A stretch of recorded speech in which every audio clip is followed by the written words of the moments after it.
specifically about the educational fund, from the MP Common Fund, we know certain allocation goes towards those in the educational sector. No, now there are so many. Minkan is saying, if anything be we have to ask you. They did kind as I'm sitting here, practically, minimum beer, you took him under your leadership. One of the good works you've been doing to the people of your constituency. You took him to Minkan is saying Cuba, and the person is a medical doctor. As we speaking today, the person is here with us in America hustling, not practicing the profession now. When you ask, the person will tell you, say, if the opportunity was not there. Similarly, they went through, they had this MP Common Fund, I mean the educational scholarship. But our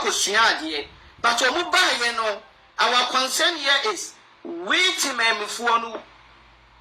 as a community, we are not benefiting from them. But maybe that is my point of view. Maybe that is our point of view, some of us. So what would you tell us, say, from the MP Common Fund now, among four baby ekusia nimdieno, I mean doctors, lawyers, what benefit do young community no? Because second yama benefit ben ye free woman, because we really want to know. Well, let me try to educate you a little bit about this. Okay. I mean, these are the sheets that you see in me that I'm just watching. I mean, I'm planning to do all this, and I'm going to put all this in the public domain. Okay. This is how the MP Common Fund is. I don't know where you can work with. Yes. You see clearly. This is, I think, the second quarter of 2017. Okay. The MP share. Right. What is the Common Fund? The Common Fund is the total Ghana's resources. 5% of it is taken. I mean, during the NDC, we didn't set it to 7.5, but this current administration will go up to 5%. The Constitution in Article 252 talks about 5% of the, at least, it says at least, so it can be 20, it can be 30, but it's at least 5% of that money will be distributed among the districts.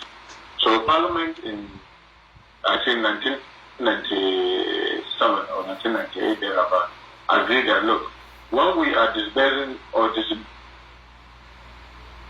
money to these assemblies, that 5% becomes 100%. Let's take another 5% of it and share it among all the 230. Then that can be 100 or even 200. Among all the 200 MPs equally. So you get everything, both myself as an MP and let me just give an example of how it happens. So you have, for example, this is 2017. You have the MP, this is the MP share, and you can see the amount there, right, which is 59,000 rupees. You have the third quarter, 2017, you have about 84,000 rupees. Right. You have the fourth quarter, about 79. So it depends on the amount of money that. But the same way, you see that of the district also is much bigger. You see that of the district assemblies is, for example, in 2018. Let me just give you this. I mean, I can forward all those standards. Okay. You see that of the district. Right. Whereas I was getting 80 something, and what do you call it? You see the district having sometimes 1 million and what have you. These monies, what are they meant for? There's a guideline how to use the money. It is to support education, to support social interventions, support school buildings, health, and what have you. Aside that, we also have the Ghana Education Trust Fund, the GET Fund. The GET Fund was initiated by the NDC government in 1995. And then it got withdrawn, and then it purpose was to improve infrastructure in our schools. So this GET fund, part of it, they also reserve some for scholarships that they give to students who may have to study within Ghana and outside Ghana. They will also have the help, and within the GET fund, every year they allocate a small amount, but it is to help you do intervention within schools in your area. And I can just show you a typical example of a GET fund allocation and how you apply. Like I did apply, so this is 2019, so I applied for the GET fund, and then when it is approved, because I have to then support it, then the GET fund will give you this letter stating exactly what you are going to use it for, and then you have the check given to you, then you send it to the Municipal Director for Education, and then you now write to the Municipal Director based on the approval what you want to use it for. And I mean, you come and most of the time I try to use furniture and whatever. We also have the same with health insurance. Health insurance, when we are approving the formula, we take some portion that is distributed among all, so that you can do health intervention within your constituency. Aside that, the Ministry of Finance is also gives MPs some small amount of money under what we call Social Investment Fund. So that one we use it to do other interventions. I mean, where we have a quota account, I mean, I'm scanning all these documents and I'll show each year in, year out, what I've been using those monies for. But aside this, for those of us who are in leadership in Parliament, potentially, since I think President Pupo, those in leadership are given some additional resources in terms of development. So, for example, if you get funds, will give, depending on your rank within the leadership, maybe 12 classroom block, maybe 2-6 classroom block, maybe a dormitory for you to identify a project in your constituency, and then they will name it and try to do it for you because you are a leader. Then you also have common fund. Having shared all this amount, they have what they call the reserve fund. So they have some amount they give leadership. And when I was majority whip, the minimum I'll get is about 150,000. Not minority whip, because we are now in a position I get about 100,000 a year for those kind of interventions. Then you have the SIF, the Social Investment Fund, from the Ministry of Finance. There's some portions for leadership also. So, for example, I mean, last year I got 250,000 from the SIF, when ordinary MP got 40,000. But because I'm in the leadership and I'm a minority group, I got 250,000. In addition to the 40,000 that I got. So that's the way, that kind of resources that come by way of the MP. But the interesting thing is that all these monies that comes to the MP, the MP is not an entity. So you only identify that, oh, okay, send it to the district assembly, send it to the director for health, if it is health insurance, send it to the director for education, if it is a GET fund. But the SIF is flexible. I can choose to send it to the district assembly, I can choose to send it to the municipal director for health, I can choose to send it to the director for education, and identify exactly what it should be used for. The check will be written straight into the name of the where you choose that the check should go. So, like I said, we don't have time for me to how I'm using my over the years. Aside this, one of the biggest role of an MP is his ability to lobby. His ability to lobby government agencies, government programs, government activities, so that his presence could be felt. And I mean, this is very clear. The longer you stay in the house, your ability to maneuver in the house is bigger, is better. You can reach out to many more agencies easily. They get to know you easily because obviously you become a big player in Parliament or what have you. So what happened, and our brothers went to Cuba. The government in 2010 thereabout, or 2011 thereabout, decided that we needed to up the number of doctors that we train in our country. So we were going to send 250 doctors to Cuba for them to be trained. And then I was even chairman of the health committee. I didn't even go to be the whip. And I have to make sure that our boys were part of it, and a girl.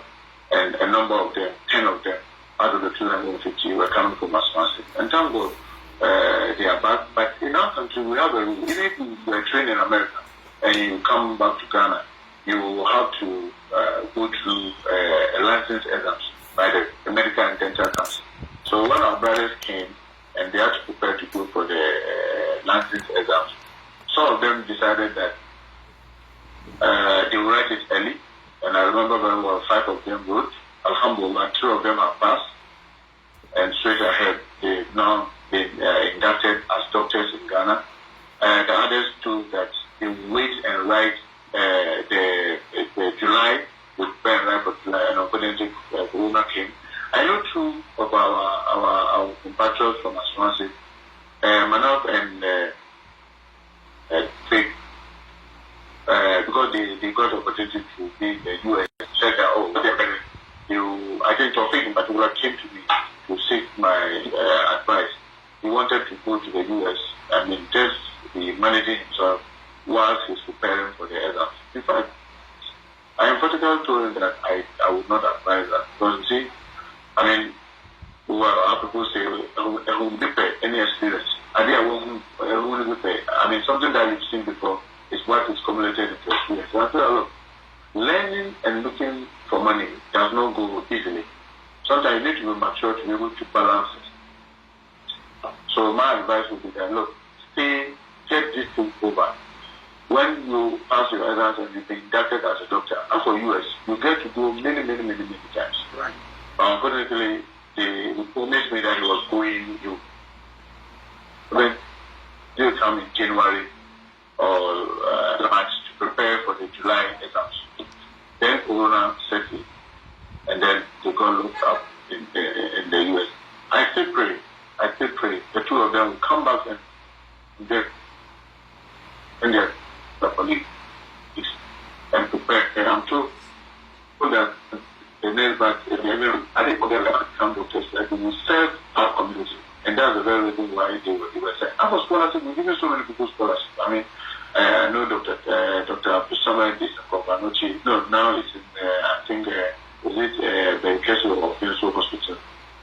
This is a young guy that I gave scholarship when he was in Antua Secondary School. He completed Antua, went to medical school, and today is a medical doctor. And everybody in our community, will testify that this boy is, when he sees you in Kopanochi or you ask on me, he is more than happy to assist. And last 2 weeks when I was in Kumasi, came with some other doctor. They're even planning to assist, do free surgery for our people, free of charge. And I can tell you, he remembers where he came from. He remembers very well that he was, I mean, from a very needy home. The community resources was using, assisting him to be where he is today. And I'm not surprised that he's helping. These are brothers and sisters who were in Cuba for 8 years and now back. Alhamdulillah, I'm sure when they finally qualified and got inducted doctors, I know, inshallah, they will not forget the community. So, in terms of help, maybe if we hadn't gotten them the scholarship to go to Cuba, maybe, only Allah knows, maybe none of them will be a doctor. Maybe none of them will be where he or she is today. So for me, I take a lot of pride in assisting people to get education. And I believe, whether it is visible or not visible, I believe that it changes the person's life, and that person will definitely remember that he was supported by the community and they tried to assist the community. Yeah, so Honorable, exactly. So in just 1 minute or 2, because of time factor, the question is, we know a lot of people need help. A lot of us, we are from a needy home, we need help. So if the constituency, let's put it this way, the community's money is used in funding a small group of people to go and learn something or learn trade or learn knowledge, wouldn't it be better for them to come back to the same community in order for others to also benefit, because the money that was used in training them was meant for the entire society? Well, I mean, I that's an idealistic way of looking at it. But I see, I can bet you, I haven't been a member of parliament for 60 years in this community. I've seen people drop from school, and they drop from school, they become, with a greater respect, for the lack of better word, they become dependent on the community.